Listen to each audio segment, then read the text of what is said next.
দেখেছি যে বিভ্রান্ত করার প্রয়াস হাতে নেওয়া হয়েছে। আপনারা দেখেছেন, একটা ভিডিও ক্লিপ দেখেছেন আপনারা, গতকালকে এখানে প্রায় ৩০০ শতাধিক যুবকরা এখানে ছিলেন। আমাকে আমার ব্যক্তিগত একটা ইস্যু নিয়ে মানে কথোপকথন হয়েছে, একটা ভিডিও ক্লিপ আপনারা অনেকেই হয়তো শুনেছেন, কোঅপারেটিভের কথা বলা হয়েছে। আমি একটা স্পষ্টীকরণ দিতে চাই যে রাতাবাড়ি স্টেশন সংলগ্ন যে ভূমি যেটা রয়েছে সেটা 1964 ইংরেজিতে আমার বাবা মরহুম তসলিম উদ্দিন খান সাহেব সেটা ক্রয় করেছিলেন, এবং তার পার্শ্ববর্তী একটি জায়গা সেটাও আমি রেকর্ড দেখেছি গতকালকে, সেটা কাজীবাজার কোঅপারেটিভ সোসাইটি আমার বাবা প্রতিষ্ঠাতা চেয়ারম্যান ছিলেন, তিনি সেটা দান করেছিলেন। কিন্তু কালকে এই ভাইরাল ভিডিওতে আমরা দেখেছি যে এই নিয়েই বিভ্রান্তিকর বক্তব্য তুলে ধরা হয়েছে। ব্লুবার্ড একাডেমির প্রিন্সিপাল আব্দুল হাসিফ সাহেব, রাতাবাড়ি গাঁও পঞ্চায়েতের প্রাক্তন সভাপতি নুরুল ইসলাম সাহেব,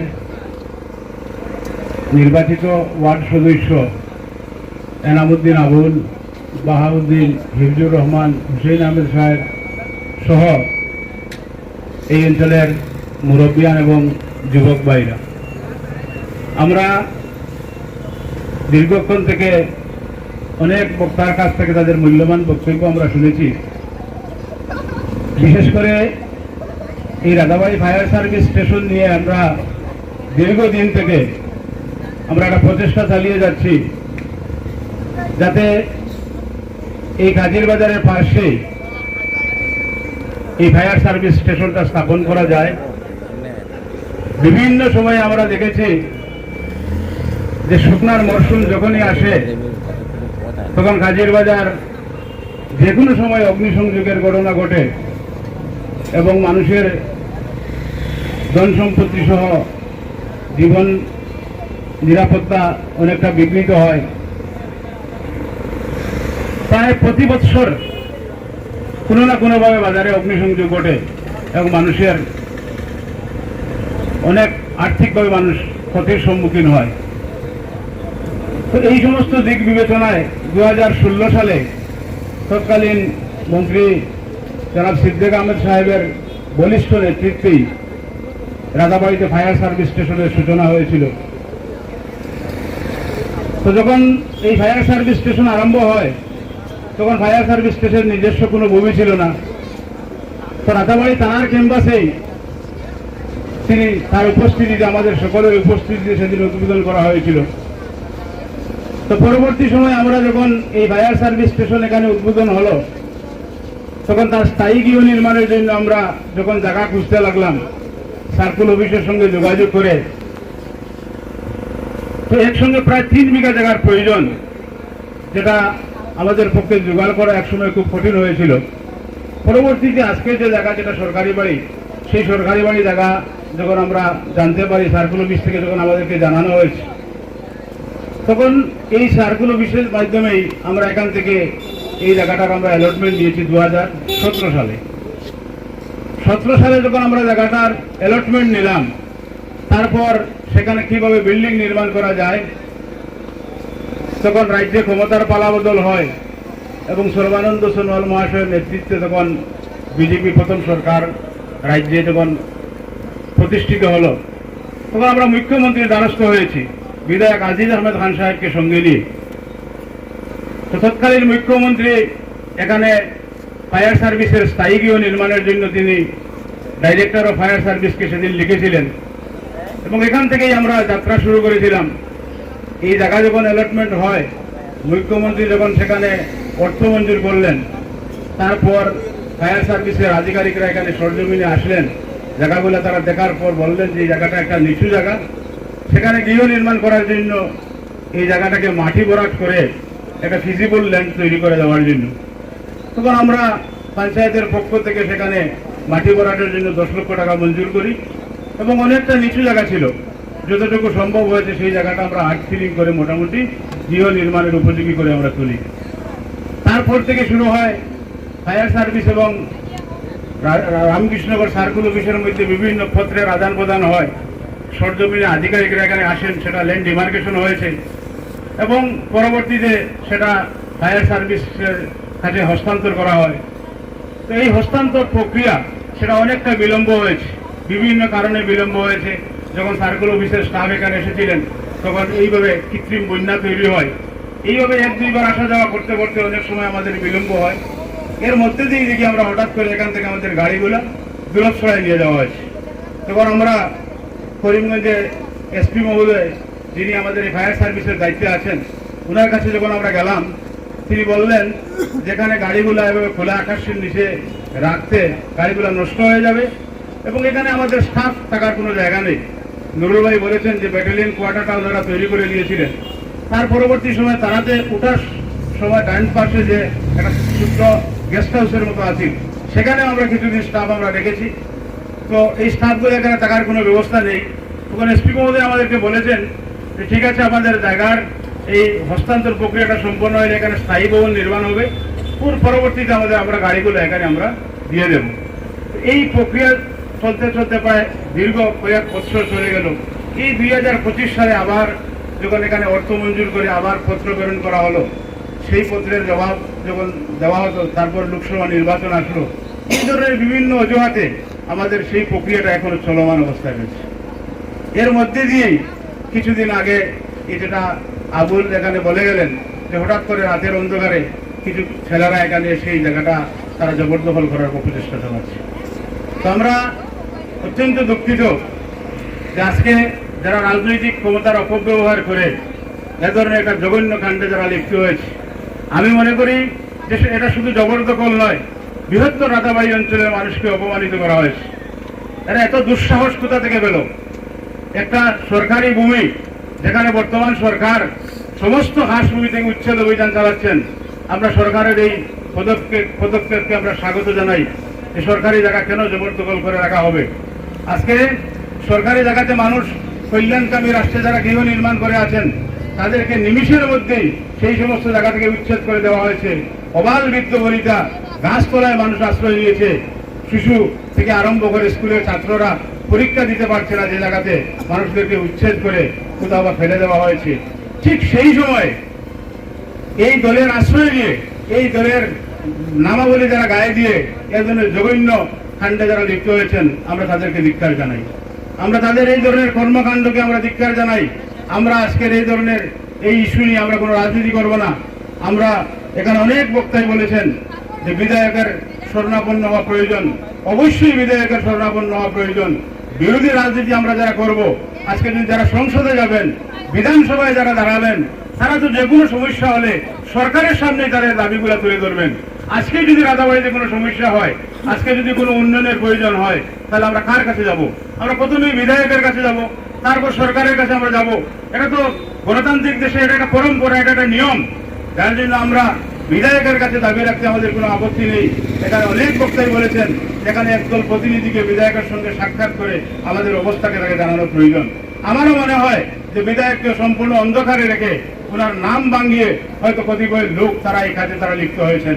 আমরা আশা করব এখানে আব্দুল হাসিব আছেন, আবুল হোসেনের নাম আছেন, বাহাউদ্দিন সহ এখানে আরো যারা পঞ্চায়েতের নির্বাচিত প্রতিনিধিরা আছেন, আমরা তাদেরকে আহ্বান জানাবো যে জনগণের আবেগকে সম্মান জানানো প্রয়োজন, জনগণের সেন্টিমেন্টকে দেখা প্রয়োজন।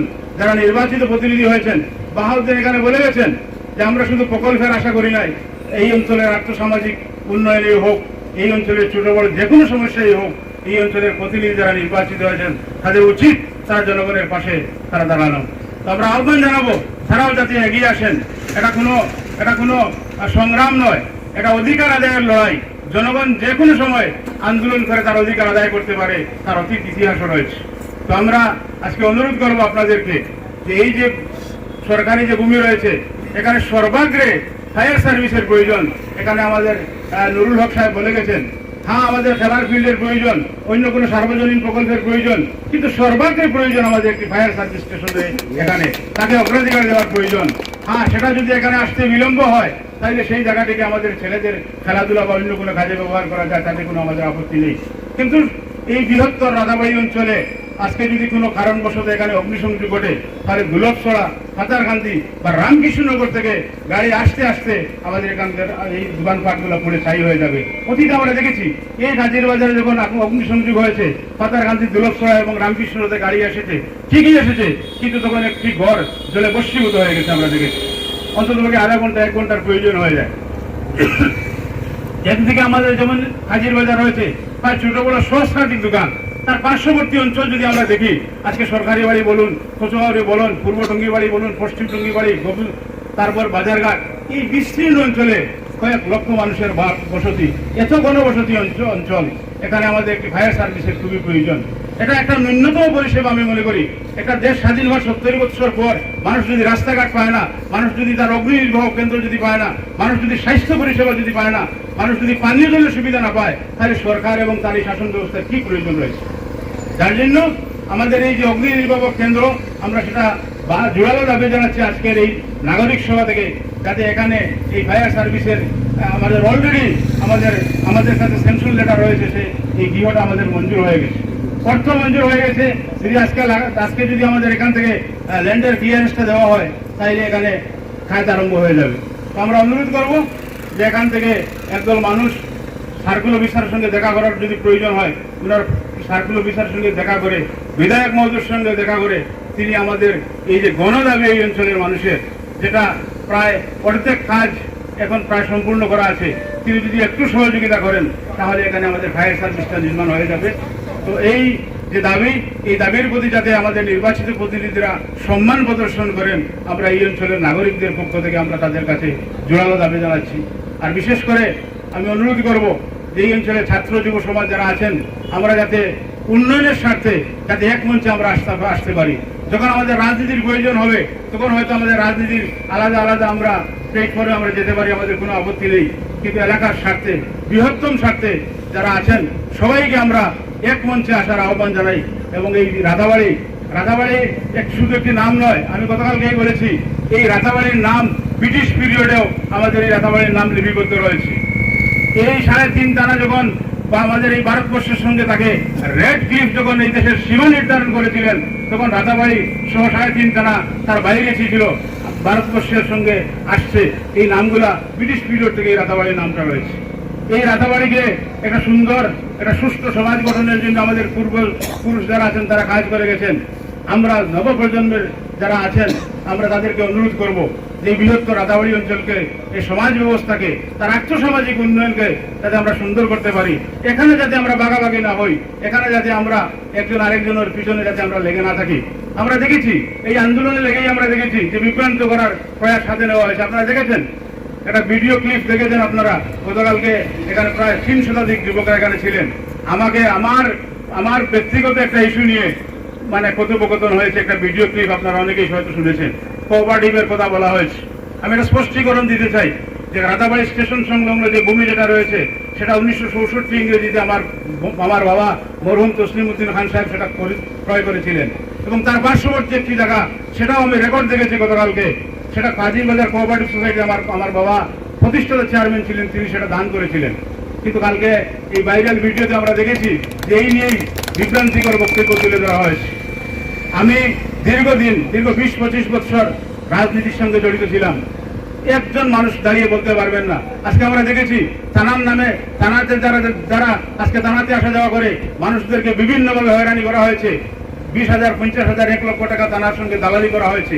আমরা যতদিন রাজনীতি করেছি, একজন লোক দাঁড়িয়ে বলতে পারবেন না মানুষ আমাদের কাছে আসছেন, আমরা যদি কোনো কেউ যদি থানায় তার গিয়ে হ্যারাসমেন্ট করেছি, আমরা তাদেরকে থানা থেকে ছাড়িয়ে এনেছি, তাদেরকে সাহায্য সহযোগিতা করেছি, তার বিনিময়ে জীবনে কেউ দাঁড়িয়ে বলতে পারবেন না যে আমাদেরকে কেউ পয়সা দিয়েছে।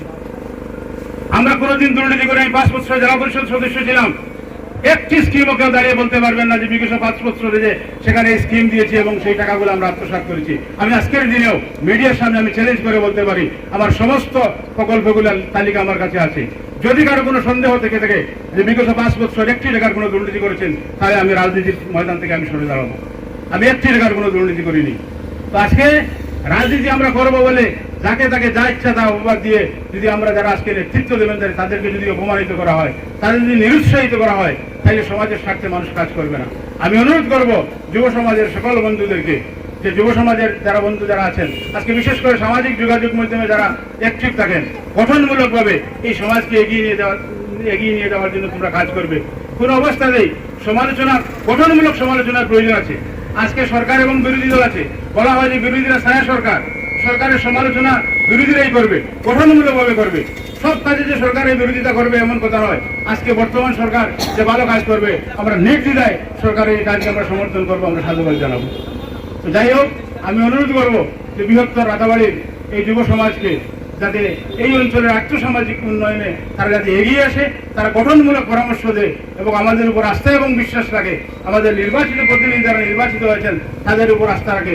আজকে আমরা দেখেছি এই অঞ্চলে মরহুম আলামিয়া, মরহুম মোহাম্মদ আলী সাহেব, মরহুম তসলিম উদ্দিন খান সাহেব, মতরুব আলী সাহেব, পি রাজমল আলী সাহেব, এই ধরনের অনেক নাম আমরা আজকে এখানে নেব যারা এই অঞ্চলের আর্থসামাজিক উন্নয়নে কাজ করে গেছেন। দিন রাত পরিশ্রম করে এই রাতাবাড়ির সুনামকে কিভাবে অক্ষুণ্ণ রাখা যায় তারা প্রচেষ্টা চালিয়ে গেছেন। তো আমরা বিভ্রান্ত হলে চলবে না। আমরা সামান্য কোনো কিছুর পিছনে একে অন্যের পিছনে যাতে আমরা লেগে না থাকি, এই আহ্বান আমি রাখবো। এবং এই যুব সমাজ আগামী দিনের শক্তি, আমাদের পরবর্তী যুব সমাজ যারা আছে তারা এই অঞ্চলে নেতৃত্ব দেবেন, যার জন্য একটা ব্যক্তিত্ব গড়ে তোলার প্রয়োজন আছে। আমি অনুরোধ করবো সকল যুব সমাজদেরকে যাতে আমাদের এই অঞ্চলের আর্থসামাজিক উন্নয়ন তারা এগিয়ে আসে এবং আমাদের অগ্রজ যারা আছেন তাদেরকে তারা যাতে অনুসরণ করে, এই আহ্বান রেখে আজকে এই ক্ষুদ্র পরিসরে এখানে সভা আহ্বান করা হয়েছে। আবহাওয়া খুব খারাপ ছিল, যার জন্য আপনারা এখানে যারা সমবেত হয়েছেন সবাইকে ধন্যবাদ জানিয়ে আমার বক্তব্য এখানে শেষ করলাম।